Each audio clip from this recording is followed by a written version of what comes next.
एबेकार आंचलिक पाणीपाग विभाग पक्षरु एक बड़ खबर सामना को आसी। वर्तमान जहाँ सूचना मिलुछि आगामी 12 घंटा मध्य लघुचाप सृष्टि हेबार संभावना रही।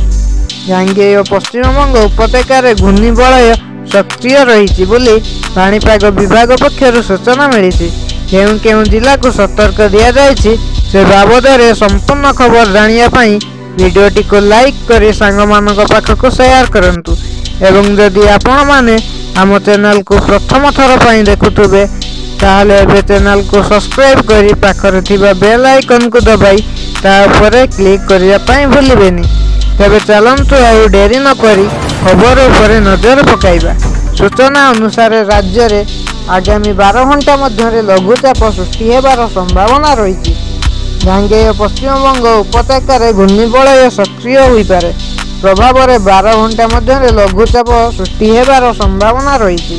आसंता 3 दिन राज्य में अधिक वर्षा हेबार संभावना रही किंतु 8 तारिख पर उपकूल ओडिशा रे वर्षा कमिबार संभावना रही। 12 तारिख जाए काँ भाँ वर्षा हो पारे। वरिष्ठ कृषि पाणीपागविद प्रोफेसर सुरेंद्र नाथ पशुपालक यार पूर्वानुमान करिसंती। प्रोफेसर पशुपालक कहिसंती जे भद्रक ठारू गंजाम जाए उपकूल जिले में 6 ରୁ 7 तारिख रे केतेक स्थान रे स्वल्प धरणर वर्षा हो पारे। सुंदरगढ़, झारसुगुड़ा, संबलपुर और देवगढ़ रे 8 तारिख जाए मध्यम धरणर वर्षा हो पारे। 9 तारिख पर्यंत पश्चिम ओडिशा रे तथा संबलपुर कलाहांडी जाए मध्यम धरणर वर्षा हेबार संभावना रही। एबे एक लघुचाप क्षेत्र झारखंडर धानाबाद उपरे रही 2 ରୁ 3 दिन जाए यही पाखापाखी अंचल रही।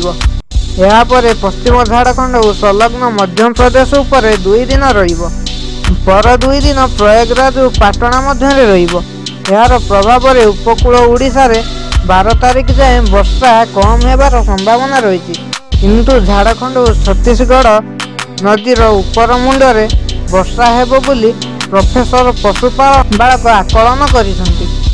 जुलाई रे राज्य रे स्वाभाविक वर्षा हो पारे।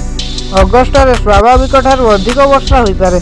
एभली सेप्टेम्बर और अक्टोबर मासरे मध्य स्वाभाविक वर्षा हो पारे बोली से कहिसंती।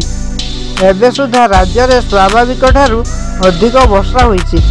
अपेक्षाकृत कम वर्षा होइतिबा स्थान रे भी फसल बुणिबा और तली पकाइबा पई पानीर अभाव नहीं। एणु धान तली पकांतु बोली प्रोफेसर पशुपालक चाषी को परामर्श देइछन्ति।